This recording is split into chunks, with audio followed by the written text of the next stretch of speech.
അങ്ങനെ ഐക്യം കാണിക്കാൻ വേണ്ടി തീരുമാനിച്ച സംയുക്ത വാർത്താ സമ്മേളനം നടക്കാത്തതിലുള്ള ദേശീയ നേതൃത്വത്തിന്റെ അതൃപ്തി കൂടി ഇപ്പോൾ പുറത്തുവരികയാണ്. നിലവിലുള്ള അവസ്ഥയുമായി മുന്നോട്ടു പോകാൻ കഴിയില്ല എന്ന് ഹൈക്കമാൻഡ് വിലയിരുത്തുന്നു. സംസ്ഥാന കോൺഗ്രസ് രാഷ്ട്രീയത്തിൽ ഹൈക്കമാൻഡ് ഇടപെടൽ ഉണ്ടായേക്കും എന്നത് ആ വാർത്ത കൂടുതൽ സ്ഥിരീകരിക്കപ്പെടുന്നു.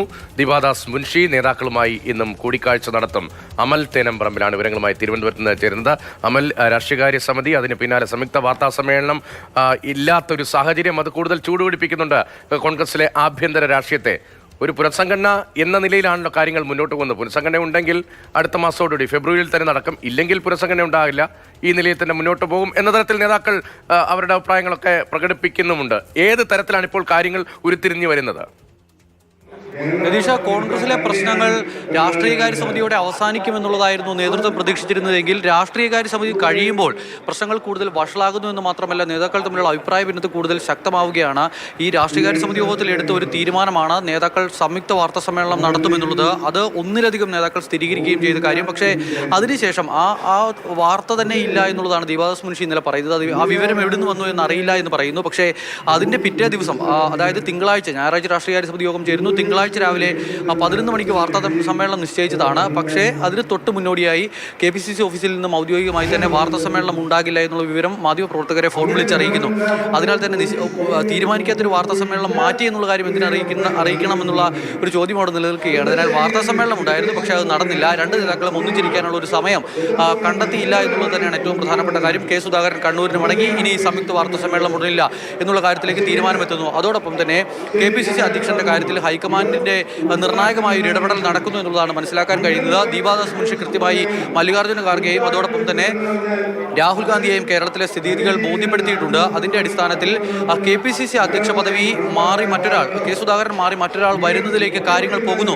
അതധികം വൈകില്ല എന്നുള്ളത് തന്നെയാണ് മനസ്സിലാക്കുന്നത്. കെ സുധാകരനെ കൂടി ഇക്കാര്യം ബോധ്യപ്പെടുത്തി, കെ സുധാകരനൊപ്പമുള്ളവരെ കൂടി ബോധ്യപ്പെടുത്തി മുന്നോട്ട് പോവുക എന്നുള്ളതാണ്, കാര്യമായ പ്രശ്നങ്ങളില്ലാതെ മുന്നോട്ട് പോവുക എന്നാണ് ഹൈക്കമാൻഡ് ഇപ്പോൾ തീരുമാനിച്ചിരിക്കുന്നത്. നിലവിൽ എന്തായാലും ചർച്ചകൾ സജീവമാണ്. പല പേരുകളും ഉയർന്നു കേൾക്കുന്നുണ്ട്. ആന്റണി അടക്കം, റോജി എം ജോൺ അടക്കം, മാത്യു കുഴൽനാടൻ അടക്കം, അടൂർ പ്രകാശ് അടക്കമുള്ള നിരവധി പേരുകൾ സജീവ ചർച്ചയിലേക്ക് വരികയാണ്. ബെന്നി ബെഹനാന്റെ പേര് പരിഗണിക്കപ്പെടുന്നു. ഇതിൽ ആര് എന്നുള്ളതാണ് ഏറ്റവും പ്രധാനപ്പെട്ട കാര്യം. സാമുദായിക സമവാക്യം അടക്കം പരിഗണിച്ചുകൊണ്ടൊരു തീരുമാനം. വളരെ കുറഞ്ഞ കാലം മാത്രമേ നിയമസഭാ തെരഞ്ഞെടുപ്പിനുള്ളൂ. കഴിഞ്ഞ തെരഞ്ഞെടുപ്പുകളിലെ വലിയ വിജയം, അങ്ങനെ കോൺഗ്രസ് വളരെ ശക്തിയുക്തം തെരഞ്ഞെടുപ്പിന് ഒരുങ്ങുന്നു എന്നൊരു പ്രതീതിയൊക്കെ ഇങ്ങനെ ആളുകളുടെ ഇടയിൽ ഉണ്ടാകുമ്പോഴാണ് ഈ നേതാക്കൾ തമ്മിലുള്ള ചേരിപ്പോര്, ഇനി അധ്യക്ഷ സ്ഥാനത്തേക്ക് ആര് വരുമെന്ന ചർച്ചകളൊക്കെ നടക്കുന്നത്. ഇപ്പോൾ ഇന്നലെ സണ്ണിക്കുട്ടി എബ്രഹാം നമ്മളോട് തന്നെ ടെലിഫോണിൽ പറഞ്ഞതുപോലെ രണ്ടുപേർ വന്ന് ഒരുമിച്ചിരുന്ന് വാർത്താ സമ്മേളനം നടത്തിയുകൊണ്ട് ഐക്യമുണ്ടാവണമെന്നില്ല. പാർട്ടി പ്രവർത്തകർക്ക്, അണികൾക്കൊക്കെ തോന്നണം ഇത് ഒരുമിച്ച് പോകുന്ന ഒരു സംവിധാനമാണ്, അല്ലാതെ പല രീതിയിൽ ആർക്കൊക്കെ സാധ്യതകൾ എന്ന് നോക്കി തിരിഞ്ഞു പോകുന്ന സംവിധാനങ്ങളല്ല എന്ന്. അപ്പോൾ അതിനെ ഗൗരവത്തോടെ ഈ നേതൃത്വം മനസ്സിലാക്കുന്നേയില്ലേ? പൊതുജനങ്ങൾ ഇതൊക്കെ കണ്ടുകൊണ്ടിരിക്കുകയാണ്. ഇനി ഇവരുടെ മുമ്പിലേക്കാണ് വോട്ട് ചോദിച്ചു വരാനുള്ളെന്ന ഒരു ധാരണ നേതാക്കൾക്കില്ലേ? അതായത് കഴിഞ്ഞ കുറേ നാളുകളായി സംസ്ഥാന കോൺഗ്രസ് രാഷ്ട്രീയത്തിൽ സംഭവിക്കുന്ന കാര്യമെന്ന് പറയുന്നത്, പ്രതിപക്ഷ നേതാവ് വിളിക്കുന്ന യോഗങ്ങളിൽ, UDF കക്ഷി നേതാക്കളുടെ യോഗത്തിലടക്കം കെ സുധാകരൻ പങ്കെടുക്കുന്നില്ല. KPCC അധ്യക്ഷനാണ്. മറ്റ് കക്ഷി നേതാക്കളെല്ലാം, മറ്റ് പാർട്ടിയുടെ നേതാക്കളെല്ലാം തന്നെ ആ യോഗത്തിലേക്ക് എത്തുന്നു. പക്ഷേ സുധാകരൻ വരുന്നില്ല. അത് ഓൺലൈനായി ചേർന്ന യോഗമായിരുന്നു, സുധാകരൻ പങ്കെടുത്തില്ല. അതിന് തൊട്ട് മുന്നോടിയായി നടന്ന മറ്റൊരു യോഗമുണ്ട്, KPCCയുടെ ഭാരവാഹി യോഗം. അതിൽ പ്രധാനപ്പെട്ട നേതാക്കന്മാരെല്ലാം പങ്കെടുത്തു.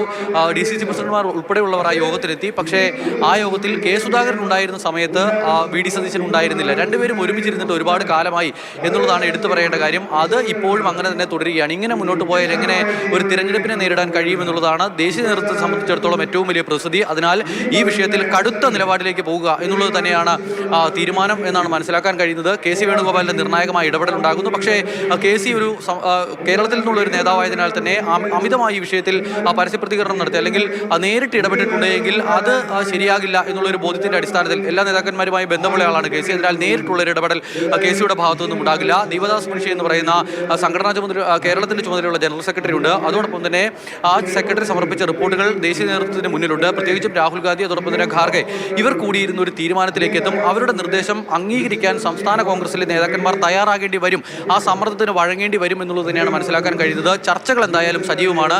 ഞാൻ മനസ്സിലാക്കുന്ന അനുസരിച്ചാണ് എങ്കിൽ ഇനിയിപ്പോൾ ചർച്ചകളെല്ലാം കേന്ദ്രീകരിക്കാൻ പോകുന്നത് KPCC അധ്യക്ഷ പദവിയിലെ മാറ്റം സംബന്ധിച്ച വിഷയത്തിലേക്കായിരിക്കും. ഏത് പേരിലേക്ക് എത്തണം എന്നതിനെ സംബന്ധിച്ചായിരിക്കും എന്നുള്ളത് തന്നെയാണ് തോന്നുന്നത്. ദിവിഷ്, ശരി.